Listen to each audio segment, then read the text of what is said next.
Hello friends, welcome to another video of Positive Alpha. In today's video, we are going to talk about the four ratios which are very important for anybody who is starting portfolio management. So what are the four ratios? That is the Sharpe ratio, then comes the Trainer ratio, then comes the M square and the Jensen's alpha. ये किन students के लिए applicable या important है ये video? तो जो भी सीएफए लेवल 1 कर रहे हैं, जो एफआरएम लेवल 1 कर रहे हैं या फिर जो सीए फाइनल एसएफएम कर रहे हैं, आपको इस वीडियो के थ्रू इन चारों रेशियो में क्या डिफरेंस है एंड ये ग्राफ फॉर्म में कहां अप्लाई होते हैं, ये इस वीडियो के थ्रू पता लग जाएगा. ठीक है, तो I will see you on the other side. Keep watching.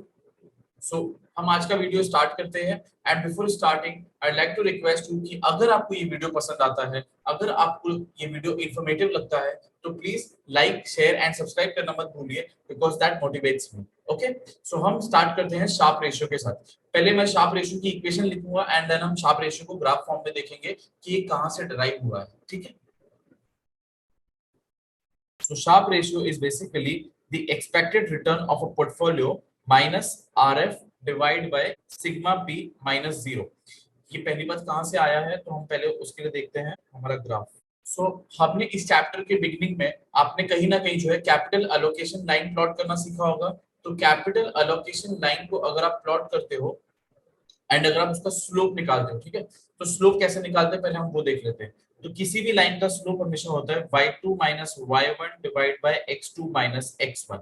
ठीक है, अगर आपको कैपिटल एलोकेशन का अलग से वीडियो चाहिए तो प्लीज आप कमेंट सेक्शन में मेंशन कर दो, मैं कैपिटल एलोकेशन पे भी वीडियो बना दूंगा. Okay, so this is slope is equal to y2 minus y1 divide by x2 minus x1. तो यहाँ पे लेट अस से y2 को ERP low, that is the expected return of the portfolio because y axis पे हमारा ERP है, minus let us से RF ले रहा हूं मैं which is हमारा risk free portfolio y1 divide bye ERP का जो करस्पॉन्डिंग रिस्क है वो सिग्मा p होगा माइनस 0 बिकॉज जो RF पोर्टफोलियो उसका रिस्क क्या होता है, 0 होता है. करेक्ट, तो इससे हमें मिल जाएगा ERP minus RF divide by sigma p. Okay, ERP क्यों लिया मैंने, बिकॉज ये पॉइंट जहां पे लाइन कट कर रही है ये बेसिकली कैपिटल अलोकेशन लाइन का स्पेशल केस है जहां पे आपका जो पोर्टफोलियो है वो मार्केट पोर्टफोलियो है एंड तो सीएल सीएमएल बन जाता है. मैं इस वीडियो में उसमें इतना डेप्थ में नहीं जा रहा हूँ, बट मैंने आपको जस्ट बता दिया सो दैट आपको कंफ्यूजन ना हो. तो लेट अस से कि हमारा जो पोर्टफोलियो वो यहाँ पे है और वो ERP रिटर्न दे रहा है, तो उसके करस्पॉन्डिंग जो उसका रिस्क होगा वो क्या होगा, बेसिकली सिग्मा p होगा. करेक्ट, तो इस तरह से मैंने ये इक्वेशन बना ली है. तो ये इक्वेशन हमने कहां से बनाई है, कैपिटल अलोकेशन लाइन से. एज अ स्टूडेंट आपको ये रिलेट करना बहुत जरूरी है कि शार्प रेशियो बेसिकली आया कहां से. अब हम देखते हैं कि ये हमने डिराइव कर लिया कि शार्प रेशियो क्या है, बट इसका इंटरप्रिटेशन क्या है, शार्प रेशियो हमें क्या बताता है वो हम देखते हैं. Sharpe ratio is basically the excess return that your portfolio is able to generate for you over the risk free return. इसलिए हमने क्या किया है, ERP माइनस RF किया है एंड हमने उसको डिवाइड किससे किया, हमने उसको डिवाइड सिग्मा p से किया. क्यों, because it is telling us कि आपका जो पोर्टफोलियो है वो रिस्क फ्री रिटर्न के ऊपर आपको कितना रिटर्न दे रहा है for the additional risk that you are taking. Additional risk हमारा बेसिकली यहाँ पे क्या हो गया है, सिग्मा p हो गया. यहाँ पे ध्यान रखना है हमें कि सिग्मा p बेसिकली क्या होता है, वो टोटल रिस्क होता है. टोटल रिस्क में हमारे दो कंपोनेंट्स होते हैं, एक होता है सिस्टमैटिक रिस्क, दूसरा होता है अनसिस्टमैटिक रिस्क. इसका इंपॉर्टेंस हमें नेक्स्ट रेशियो में समझना आएगा, बट यहाँ पे हमें ध्यान रखना है कि सिग्मा p हमारा टोटल रिस्क होता है. ठीक है, तो उसी तरह से मैं एक बार के लिए यहाँ पे एक डेफिनेशन लिख देता हूँ ताकि आपको रिवीजन करते टाइम इजी होगा कि शार्प रेशियो क्या है. It is the excess portfolio return per unit of portfolio risk and it is for the total risk. Okay, I think काफी इजी है ये समझना. So obviously एक बात हमें और समझने आ रही है कि higher is the Sharpe ratio, better it is. Why? Because more is the return that you are getting per unit of risk that you are taking in the Sharpe ratio. Correct? इस अभी तक इस point तक एक और note करने की बात क्या है कि basically Sharpe ratio is nothing but it is the slope of the capital allocation line. As a student आप इसे रिलेट करें, ठीक है, इससे आपको समझने में आसानी होगी. तो ERP minus RF by sigma p कहां से आया वो हमें समझने आ गया एंड इसकी डेफिनेशन क्या है एंड ये टोटल रिस्क को कंसीडर करता है. आई थिंक काफी सारी इंफॉर्मेशन आपको मिल चुकी है. तो इंपॉर्टेंट इसमें क्या ध्यान रखना है कि Sharpe ratio is based on total risk and not just systematic risk. Okay, that's point number 1. Second is कि शार्प रेशियो जो है वो दोनों ex post and ex ante calculate होता है. Ex post is like after the fact, मतलब after something happened, ex ante मतलब before. Okay, so दोनों भी इसमें शार्प रेशियो यूज हो सकता है, एंड शार्प रेशियो जो है कैपिटल एलोकेशन लाइन का स्लोप होता है।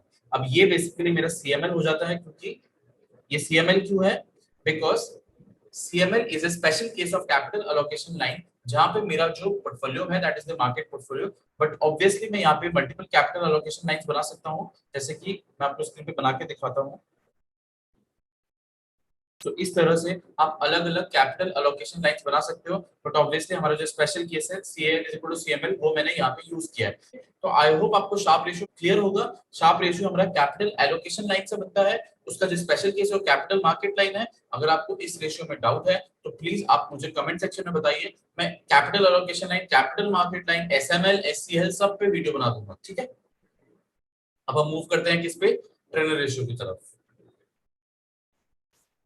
ओके, सो अगर आपने सिक्योरिटी मार्केट लाइन पढ़ी है तो सिक्योरिटी मार्केट लाइन बेसिकली जो पोर्टफोलियो मैनेजमेंट की थ्योरी पे बेस्ड है, जहां पे हम ये बोलते हैं कि an investor is only and only rewarded for the systematic risk that he undertakes. Why is it so, because जो अनसिस्टमैटिक रिस्क है उसको हम डाइवर्सिफिकेशन से एलिमिनेट करते हैं, so that is why investor is rewarded only for the systematic risk or which is known as beta. Okay, so security market line जो है ये उस थ्योरी पे बेस्ड होती है जहां पे हम एक्स एक्सिस पे सिर्फ बीटा लेते हैं, बिकॉज हम जो अनसिस्टमैटिक रिस्क या जो अनसिस्टमैटिक कंपोनेंट है वो लेने के लिए किसी भी जो सिक्योरिटी होल्डर है उसको एडिशनल रिटर्न नहीं देते। Okay, first of all basically हमारी सिक्योरिटी मार्केट लाइन हो गई है।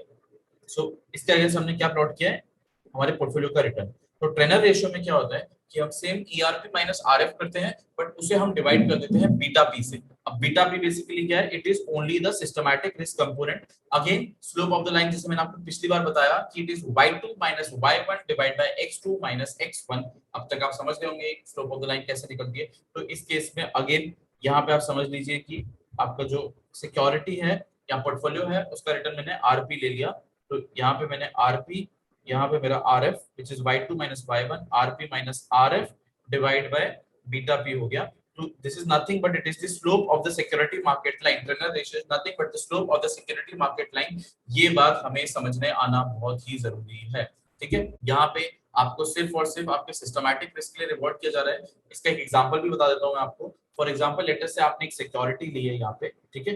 तो इस सिक्योरिटी का जो बीटा कंपोनेंट है, ओके, इस सिक्योरिटी का जो बीटा कंपोनेंट है करस्पॉन्डिंग उसमें इतना रिस्क है। ओके,